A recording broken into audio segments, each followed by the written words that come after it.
C'est devenu une scène commune ces dernières 24 heures à Caracas. Rassemblés devant leur logement, des dizaines de Vénézuéliens attendent patiemment leur tour pour brancher leur téléphone portable sur l'une des multiprises qui jonchent le trottoir. Une recharge indispensable pour rester en contact avec ses proches, alors que le pays se remet lentement d'une coupure généralisée d'électricité. Il n'y a pas de réseau, je n'ai pas pu communiquer avec ma famille. Il n'y a pas d'eau non plus parce qu'ils ne peuvent pas mettre en marche les pompes. Survenu vendredi au petit matin, ce blackout a touché l'ensemble des 24 États du pays. Transport en commun, feux de circulation, administration, tout était à l'arrêt. 10 heures plus tard, le courant est enfin rétabli, mais plusieurs quartiers de la capitale et des régions plus éloignées restent toujours plongés dans le noir.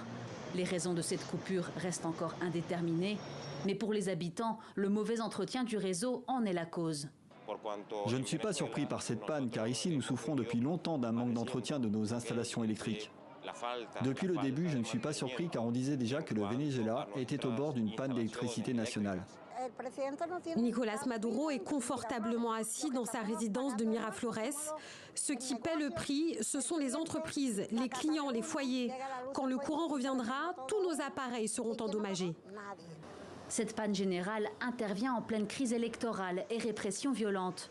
Vainqueur contesté de l'élection présidentielle du 28 juillet dernier, Nicolás Maduro y voit un acte terroriste mené par l'opposition et les États-Unis.